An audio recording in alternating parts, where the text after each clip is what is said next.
Good morning, dear student. I, Professor Pupil Bradagaya, Assistant Professor in Mechanical Department. Today we can discuss a topic Bernoulli principles and applications related to the subject food mechanics in fourth semester.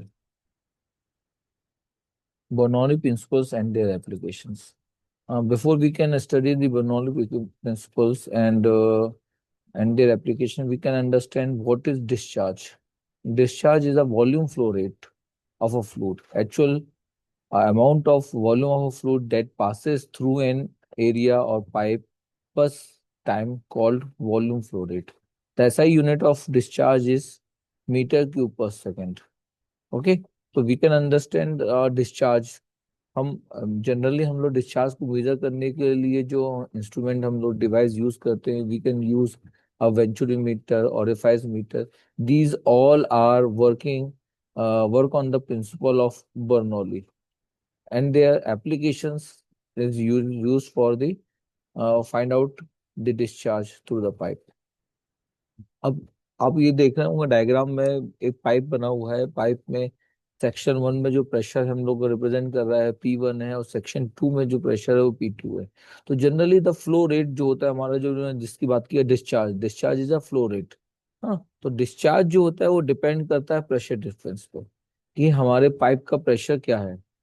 अगर section 1 और section 2 का pressure इधर equal हो जाता है, P1 equal to P2 के बराबर है, तो there is no flow of fluid. वहां पर हमारा फ्लूइड का फ्लो होना पॉसिबल नहीं है किसी भी डायरेक्शन में. अगर सपोज करो P1 is more then P2, मतलब pressure at section 1 at the inlet of the pipe is P1 pressure and outlet of the pipe is P2 pressure. If the P1 is more than P2, then क्या होगा, हमारा flow of the fluid कहाँ किस direction में होगा, P1 से P2 की तरफ हमारा फ्लूइड का फ्लो होगा. It means pressure difference is more important for the flow of the fluid. Suppose करो the P2 is more than P1, then क्या होगा, हमारा प्रेशर जो फ्लूइड का जो फ्लो होगा वो किस तरह कहाँ से होगा, P2 से हमारा किस तरफ होगा, P1 की तरफ हमारा फ्लो का डायरेक्शन होगा. तो it means pressure difference must be created in the fluid flow, and direction of the fluid flow is also depend upon the pressure difference. Next slides. And also one important property is viscosity. What is viscosity? Viscosity is the measure of the fluid resistance to flow. It means resistance, it means one layer of the fluid resists the motion of the another adjacent layer of the fluid. तो क्या होगा, एक layer जितना ज्यादा हमारा viscosity होगा, fluid जो होगा वो हमारा फ्लूइड की जो लेयर होगी वो दूसरी लेयर को फ्लूइड की मोशन होने के लिए उसको रेसिस्ट करेगी. ठीक है, तो उसमें लिखा भी है describe the internal friction of a moving fluid. Internal resistance create होगा. Viscosity means friction between the molecule. जितना ज्यादा हमारा विस्कोसिटी होगी फ्लूइड के मॉलिक्यूल में उतना ज्यादा फ्रिक्शन होगा. देखिए एक एग्जांपल भी है, जैसे देखिए ये क्या है, आपको एक दो ग्लास है, ग्लास में एक ग्लास में वाटर रखा हुआ है, एक ग्लास में सिरप रखा हुआ है. आप इसमें स्टर करने की कोशिश कर रहे हैं, घुमाने की कोशिश कर रहा है, तो लेकिन आप वाटर में घुमाएंगे तो बहुत इजीली घूम जाएगा. लेकिन अगर हम सिरप के अंदर घुमाएंगे तो नहीं घुमाएगा. क्योंकि क्यों नहीं घूम रहा है, क्योंकि इसकी सिरप की क्या विस्कोसिटी हमारी ज्यादा है. जैसे हमारा हनी, हनी क्या होता है, बहुत ज्यादा गाढ़ा होता है. इट मीन्स एक मॉलिक्यूल दूसरे मॉलिक्यूल से बहुत ज्यादा फ्रिक्शन होगा वहां पर. लुब्रिकेंट्स, हम लोग लुब्रिकेंट यूज करते हैं, कहाँ यूज करते हैं हम लोग, मोटरसाइकिल में यूज करते हैं लुब्रिकेंट. डलवाते हैं, क्यों डलवाते हैं, क्योंकि एक पार्ट दूसरे पार्ट के बीच में एक डिस्टेंस मेंटेन रहे, और जिसके कारण फ्रिक्शन ना जनरेट ज्यादा ना हो, फ्रिक्शन हमारा एक पार्ट दूसरे पार्ट से ज्यादा रब ना करे, और जिसके कारण हमारे पार्ट्स बहुत जल्दी खराब नहीं होते. इसलिए हम लोग क्या करते हैं, उसमें लुब्रिकेंट डालते हैं, क्योंकि उसकी विस्कोसिटी बहुत ज्यादा होती है. वाटर की viscosity compare to syrup and compare to और पेट्रोल डीजल एंड इन सभी से हमारा जो वाटर की विस्कोसिटी सबसे ज्यादा कम होती है. ठीक है. आफ्टर दैट, अब जो फ्लो होता है हमारा, फ्लो ऑफ द फ्लूइड कितने तरह का होता है. जनरली हमारा फ्लो ऑफ द फ्लूइड दो तरह के होते हैं. जब भी हमारा फ्लूइड का फ्लो होगा वो या वो लेमिनार होगा या वो टर्बुलेंट फ्लो होगा. अब लेमिनार फ्लो कब होता है, हमारा जो रेनॉल्ड्स वैल्यू जो होती है, हमारी रेनॉल्ड्स वैल्यू क्या होता है, RE. रेनॉल्ड्स को हम लोग आर ई से डिनोट करते हैं, रो वी डी बाई म्यू जो हमारा होता है वो that is called Reynolds. If the Reynolds value is less than 2000 then the flow is called laminar flow. If the Reynolds value is more than 4000 then the flow is called turbulent flow. और laminar flow में होता कि आप दो दो diagram बने हुए हैं, एक में ऊपर लिखा हुआ टर्बुलेंट, नीचे लिखा हुआ है लेमिनार फ्लो। आप देख रहे होंगे लेमिनार फ्लो में सब जो हमारे फ्लूइड के मॉलिक्यूल्स हैं वो अपने पाथ पे ट्रेवल कर रहे हैं, एक दूसरे से पैरेलल है। तो इस तरह का जब फ्लो होगा वो लेमिनार फ्लो होगा। और टर्बुलेंट फ्लो में क्या होगा, हर एक मॉलिक्यूल जिगजैग वे में ट्रेवल कर रहा होगा, उसका कोई पाथ नहीं होगा, वो एक दूसरे से पैरेलल मूव नहीं कर रहा होगा। और यहाँ क्यों ऐसा हो रहा है, क्योंकि वेलोसिटी बहुत ज्यादा है यहाँ पर, मोर देन, मैंने बोला रेनॉल्ड्स की वैल्यू क्या होगी, मोर देन 4000 होगी। इट मीन्स बहुत ज्यादा जिगजैग में ट्रेवल्स कर रहे होंगे पार्टिकल। इस तरह के फ्लो को हम टर्बुलेंट फ्लो कहते हैं। आगे डेफिनेशन आप देखें, देखिए लेमिनार में लिखा भी हुआ है, तो fluid flow a smooth path, एक स्मूथ पाथ में ट्रेवल करेगा, पाथ विच नेवर इंटरफेस, एक दूसरे को इंटरफेस नहीं करेंगे बल्कि एक दूसरे से पैरेलल होंगे। और velocity of the fluid is constant, हर एक पॉइंट में अगर लेमिनार फ्लो हो रहा है हर एक पॉइंट पे आप वेलोसिटी को देखेंगे इक्वल होगी। जबकि आप देखिए टर्बुलेंट में देखो क्या डेफिनेशन लिखिए, टर्बुलेंट फ्लो में लिखा हुआ है इरेगुलर फ्लो, एक दूसरे से पैरेलल नहीं होगा, इरेगुलर होगा। और वेलोसिटी क्या होगी फ्लूइड की, कांस्टेंट हो ही नहीं सकती, हर जगह क्या होगी, अनइक्वल वेलोसिटी होगी, कहीं ज्यादा वेलोसिटी हो सकती है, कहीं कम हो सकती है फ्लूइड का, जहां पर फ्लो हो रहा होगा। इस तरह के फ्लो को हम लोग बोलते हैं टर्बुलेंट फ्लो। एक डायग्राम के थ्रू आप देख रहे होंगे, पाइप ए है और पाइप बी है। पाइप ए में आप देख रहे होंगे फ्लूइड का फ्लो क्या हो रहा होगा, एक दूसरे से पैरेलल हो रहा है। जबकि बी आप पाइप में देखेंगे तो फ्लूइड का जो फ्लो हो रहा है वो एक दूसरे को काटते हुए, फ्लो जो हमारा मॉलिक्यूल का पाथ है एक दूसरे को काट रहे हैं, इस तरह के जो फ्लो होता है that is called turbulent flow. अब बर्नौली प्रिंसिपल्स क्या बोलता है हमारा, in a horizontal flow of a fluid the highest pressure fluid pressure is in the section where the flow speed is the lowest and the lowest pressure is at the section where the flow speed is the biggest. अब आप ये जो definition है मैं आपको एक diagram के through बताता हूँ। जैसे ये डायग्राम है, आप यहाँ देख रहे होंगे कि पाइप है, पाइप के में अलग अलग जगह हमारा सेक्शन, आप मान लीजिए कि ये इनलेट है, ये बीच में एक प्रेशर गेज लगा हुआ है, आउटलेट पे भी प्रेशर गेज लगा हुआ है। तो जब फ्लूइड हमारा एंटर कर रहा है वो एंट्री आपको दिखाई दे रही है। यहाँ पर क्या है आपका मॉलिक्यूल्स, जो यहाँ पर क्या है कि एरिया इक्वल एरिया है, और आगे चल के क्या हुआ, एरिया हमारा कम हो रहा है। जब एरिया कम हो रहा है तो क्या होगा, फ्लूइड की वेलोसिटी बढ़ जाएगी। जब फ्लूइड की वेलोसिटी बढ़ेगी तो क्या होगा, इसके पहले वाले डेफिनेशन में आपने पढ़ा, जब फ्लूइड की वेलोसिटी बढ़ेगी तो प्रेशर रिड्यूस होगा। ये हमारा बर्नौली प्रिंसिपल बोलता है, क्या बोलता है, अगर मेरी वेलोसिटी बढ़ रही है तो प्रेशर कम हो रहा है। तो देखिए आप डायग्राम में भी रिप्रेजेंट कर रहा है, सबसे पहले जब फ्लूइड एंटर कर रहा है पाइप के अंदर तो क्या हो रहा है, प्रेशर हमारा हाई है, नीचे लिखा हुआ है स्लो, वेलोसिटी में ही स्लो है यहाँ पर। लेकिन जैसे ही पाइप थोड़ा आगे बढ़ा, एरिया हमारा रिड्यूस हुआ, तो एरिया रिड्यूस होने के कारण क्या हो रहा है, प्रेशर प्रेशर हमारा रिड्यूस हो रहा है। लेकिन क्या एरिया रिड्यूस हो रहा है तो प्रेशर रिड्यूस हो रहा है, लेकिन वेलोसिटी बढ़ रही है। और वेलोसिटी अगर रिड्यूस होगी तो उसके वेलोसिटी रिड्यूस होगी तो प्रेशर, वेलोसिटी बढ़ेगी तो प्रेशर हमारा रिड्यूस हो रहा है। और आगे चल के क्या हो रहा है, एरिया हमारा बढ़ रहा है, एरिया बढ़ रहा है तो क्या हो रहा है, प्रेशर हमारा बढ़ रहा है, लेकिन वेलोसिटी हमारी कम हो रही है। तो इसके पहले वाले जो हमारा देखा आपने डेफिनेशन में देखा कि इसमें यही लिखा हुआ है, हाईएस्ट फ्लूइड प्रेशर जिस सेक्शन में होगा वहां पर क्या होगा, हमारा फ्लो, जो हमारा फ्लो स्पीड मतलब वेलोसिटी जो होगी वो लोवेस्ट होगी।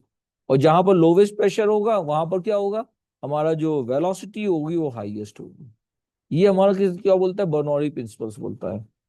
जस्ट अपोजिट होता है, क्योंकि according to Bernoulli principles all the head equal to constant, means all the head मतलब pressure head plus velocity head plus datum head equal to constant, ये तीनों इक्वल टू कांस्टेंट होंगे। अगर कोई एक रिड्यूस होगा तो दूसरा हाई होगा, अगर प्रेशर रिड्यूस हो रहा है तो वेलोसिटी हाई होगी, अब वेलोसिटी रिड्यूस हो रही है तो प्रेशर हमारा हाई होगा। तो this is called Bernoulli principle. अब ये बर्नौली प्रिंसिपल कहाँ यूज होता है, ये बर्नौली प्रिंसिपल हमारा मैं आपको बताऊंगा। ये जो मैंने आपको बताया, जो अभी जो within the horizontal water pipe that changes the diameter, diameter change हो रहा है तो region where the water is moving fast will be under less pressure. मैंने आपको बताया जहां पर हमारा वाटर हाईएस्ट वेलोसिटी से मूव करेगा वहां लेस प्रेशर होगा रीजन पे, और where is where the water is moving slow. ठीक है, तो ये आप समझ गए होंगे। इसके बाद ये बर्नौली इक्वेशंस है। बर्नौली इक्वेशन हमारे पाइप, हमें ये डायग्राम में पाइप दिखाई दिया है, सेक्शन 1 और सेक्शन 2 है, इन दोनों के बीच में हमारी बर्नौली इक्वेशन को लगाया गया है। मैंने आपको बताया है pressure head plus velocity head, pressure head plus velocity head plus datum head equal to constant. तो ये हमारा क्या हो गया, P1 प्लस 1/2 रो V1 का स्क्वायर प्लस रो जी H1। ये हमारा सेक्शन 1 इक्वल टू सेक्शन 2 के बराबर रखा गया है। आफ्टर दैट ये बर्नौली इक्वेशंस के बारे में नहीं लिखा गया है कि Bernoulli equation can be used as a conservation of energy law for the flowing fluids. Bernoulli equation is same at every point. मैंने आपको बताया आप किसी भी पॉइंट पर अगर कोई फ्लूइड फ्लो हो रहा है, आप किसी भी एक पॉइंट पर देखेंगे तो pressure head plus datum head plus plus pressure head kinetic head plus datum head equal to constant कहीं भी होगा। अगर प्रेशर रिड्यूस हो रहा होगा, जैसे आपको मैंने अभी दिखाया, पाइप का व्यू दिखाया, जहाँ पाइप रिड्यूस हो रहा था वहां पर क्या हो रहा था, जहाँ पाइप रिड्यूस हो रहा था वहां वेलोसिटी बढ़ रही थी, तो प्रेशर हमारा कम हो रहा था। वेलोसिटी बढ़ रही थी तो प्रेशर हमारा कम हो रहा था। तो इसलिए हमेशा कांस्टेंट बना रहेगा, हमेशा एनर्जी हेड होगा इक्वल टू कांस्टेंट के बराबर ही होगा हमेशा। अब एप्लीकेशंस में आते हैं, बर्नौली इक्वेशन के एप्लीकेशंस क्या हैं। तो देखो यहाँ पर लिखा हुआ है Bernoulli principle is that allow the bird and plane to fly. ये वर्ड क्यों लिखा है कि बर्नौली प्रिंसिपल से हमारा प्लेन फ्लाई करता है और बर्ड्स भी फ्लाई करते हैं, ये समझने की जरूरत है इसमें। अब देखिए मैं आपको दूसरे डायग्राम से समझाता हूँ क्यों। देखिए आप विंग्स आपको सामने दिखाई दे रहा है, प्लेन दिखाई दे रहा है, प्लेन की विंग्स हैं, और विंग्स की जो विंग्स बनाई जाती हैं वो एरोडायनेमिक शेप्स की होती हैं। आपने देखा होगा विंग्स का जो डिजाइन होता है वो एरोडायनेमिक होता है। देखिए ये है, आपके यहाँ दिखाई दे रहा है विंग्स, दिखाई दे रही है सभी को। और ये विंग्स का जो डिजाइन होता है एरोडायनेमिक होता है, लिखा भी है the shape of the wings is called aerodynamic. Aerodynamic it means आप जो देख रहे हैं ये पूरा का पूरा ये एरोडायनेमिक है। आप पुराने डायग्राम में देखिए, ये देखिए विंग्स का जो डिजाइन है, इसी चीज को मैंने बड़ा करके यहाँ बना दिया है। यहाँ हो क्या रहा है, जब प्लेन आगे तरफ मूव करता है तो क्या होती है, विंग्स जो हमारी एयर होती है बहुत फास्ट वेलोसिटी से आती है। लेकिन देखिए जब विंग्स जो आती हैं तो ऊपर वाला शेप क्या होता है, ओवल शेप होता है, नीचे हमारा फ्लैट होता है। जब हमारा फ्लैट होगा तो वहां पर क्या होगा, लोअर एयर स्लोवर जो एयर होगा उसकी वेलोसिटी बहुत कम होगी। जब वेलोसिटी कम होगी तो क्या होगा, वेलोसिटी कम होगी तो क्या होगा, प्रेशर हमारा ज्यादा होगा। अभी हमने पीछे वाले डायग्राम में भी देखा कि जब हमारा एयर की वेलोसिटी ज्यादा थी, एयर की वेलोसिटी ज्यादा थी तो प्रेशर हमारा रिड्यूस हो गया था। और ऊपर देखिए क्या है, इस विंड में जब हमारी एयर आएगी इस तरफ से तो ऊपर से जब जाएगी तो वहां क्या होगा, फास्टर एयर हो जाएगी, क्योंकि एरिया कम हो रहा है। एरिया कम होगा तो वेलोसिटी क्या होगी, बढ़ जाएगी। जब वेलोसिटी बढ़ती है तो प्रेशर हमारा रिड्यूस हो जाता है। इट मीन्स विंग्स के जो नीचे होगा प्रेशर क्या होगा, ज्यादा होगा, और विंग्स के ऊपर क्या होगा, प्रेशर हमारा कम होगा। तो due to this pressure difference, इस प्रेशर डिफरेंस के कारण हमारा एक फोर्स जनरेट होता है, उसको हम लोग बोलते हैं लिफ्ट फोर्स। और that lift force is responsible for the lift of the plane in up. हमारा जो प्लेन अप की तरफ जाता है, ऊपर की तरफ जाता है, वो लिफ्ट फोर्स उसके लिए रेस्पॉन्सिबल होता है। तो देखिए बाजू में एयरफॉयल आपकी बनी हुई है, विंग्स बनी हुई है, और आप देख रहे हैं लिफ्ट फोर्स लग रहा है आपकी ऊपर की तरफ, दिखाई एरो से दिखाई दे रहा है। लिखा भी है एयर फ्लो फास्टर। जहां पर ऊपर की तरफ है एयर के फ्लो जो होगा वो फास्ट होगा, इसके कारण क्या होगा, लो प्रेशर जनरेट हो रहा होगा। और नीचे की तरफ जो हो रहा है एयर फ्लो जो होगा वो लो होगा, एयर फ्लो जो होगा वो फास्ट नहीं होगा, स्लो होगा, जिसके कारण नीचे जो प्रेशर जनरेट होगा वो हाई प्रेशर जनरेट हो रहा होगा। तो प्रेशर डिफरेंस क्रिएट होता है, प्रेशर डिफरेंस क्रिएट हो जाएगी। देखिए नीचे डेफिनेशन में लिखा हुआ है, as the wings of the car or a bird move faster, the air flow at higher speed on the top। Air की जो वेलोसिटी होगी हाई होगी on the top of the wings, and this create a region of the low pressure, जिसके कारण क्या होगा, pressure हमारा low हो जाएगा on the top of the wings. As the slower air flow beneath the wing has a higher pressure, ये कहाँ होगा, नीचे। तो this difference in pressure produces a net force that pushes the wings up, जिसके कारण क्या होगा, हमारी विंग्स को ऊपर की तरफ जाएगा और प्लेन क्या होगा हमारा, टेक ऑफ कर जाएगा। ठीक है, इसके बाद देखिए, ये मैंने जो डायग्राम है, इस डायग्राम को और अच्छे से समझाया है, आपको दिखाई दे रहा होगा, यहाँ लिखा है faster air moving over the wing, low pressure generate होगा high pressure slower air moving under the wings. इस प्रेशर डिफरेंस के कारण क्या होगा, हमारा प्लेन क्या होगा, ऊपर की तरफ लिफ्ट करेगा। बाजू वाले डायग्राम में आप देख रहे होंगे बर्ड्स का विंग्स बने हुए हैं। That wings is also responsible for bird, जो हमारे हवा में उड़ते हैं वो इसी के कारण होते हैं, इसी प्रिंसिपल के कारण उड़ते हैं। ठीक है। अब इसी को मैंने आपको एरोडायनेमिक शेप का इंपॉर्टेंस दिखाया है यहाँ पर, कि अगर हमारे जो कार बनाई जाती है, हमारे ट्रक्स बनाए जाते हैं, वो आगे से हमारे एरोडायनेमिक क्यों बनाए जाते हैं। सिंपल सी बात है कि ड्रैग फोर्स कम करने के लिए। अगर वो एरोडायनेमिक नहीं होगा तो फोर्स हमारा आके गाड़ियों में क्या होगा, फोर्स ड्रैग फोर्स बहुत ज्यादा इंक्रीज होगा, जिसके कारण हमारी वेलोसिटी हाईएस्ट नहीं हो पाएगी। ठीक है।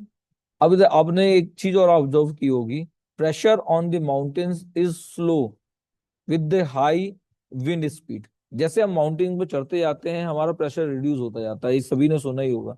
कैसे रिड्यूस होता है, क्योंकि हम माउंटेन में चढ़ रहे हैं। माउंटेन में चढ़ रहे हैं तो क्या होगा, वेलोसिटी, एयर की वेलोसिटी, जैसे जैसे हम ऊपर जाएंगे तो वेलोसिटी बढ़ती जाएगी एयर की। अब जितनी ज्यादा वेलोसिटी बढ़ेगी, प्रेशर हमारा रिड्यूस होता जाएगा। ठीक है।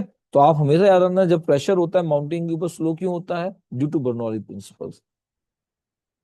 आपने एक चीज और ऑब्जर्व की होगी, बहुत सुना होगा आपने कि बहुत ज्यादा विंड, हाई हाई वेलोसिटी की विंड के कारण क्या हुआ, हाई वेलोसिटी विंड के कारण क्या, छत उड़ गई।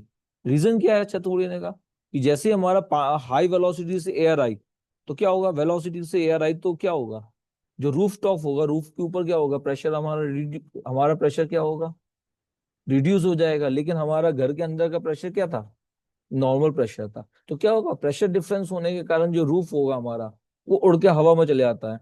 देखिए डायग्राम में मैंने आपको समझाया है, लूजिंग योर रूफ इन दी, ठीक है, टोरांडो, किसी भी तरह की एयर फ्लो में, तो होगा क्या, देखो घर के अंदर का प्रेशर क्या है, नॉर्मल प्रेशर है। और विंड, ये एरो रिप्रेजेंट कर रहा है विंड आ रही है हाई। तो जब विंड की वेलोसिटी बढ़ेगी, तो हमारा जो छत के ऊपर का प्रेशर होगा लो प्रेशर हो जाएगा, और घर के अंदर का प्रेशर क्या है, नॉर्मल है। तो ये दोनों जो प्रेशर, बाहर लो प्रेशर हो गया और अंदर नॉर्मल प्रेशर का आना, प्रेशर डिफरेंस क्रिएट आता है। ये प्रेशर डिफरेंस क्या करता है, हमारी जो छत होती है उसको लिफ्ट कर देता है, और हवा में हमारी छत उड़ जाती है। तो this is also Bernoulli principles. अब आपके लिए मैं एक एक्सरसाइज दे रहा हूँ, आप कभी भी घर में ट्राई करिएगा, दो बैलून लीजिएगा, दोनों बैलून को हम लोग ऐसे लटका लेंगे हवा में। ठीक है। और उनके बीच से आप बहुत तेजी हवा से कोई पाइप लीजिएगा, पाइप से बहुत तेज हवा करिएगा, देखिएगा ये बैलून क्या एक दूसरे से चिपकते हैं, दूसरे से दूर, डिस्टेंस दूर जाते हैं। ये आपके लिए एक वर्क है। Thank you. Thank you all.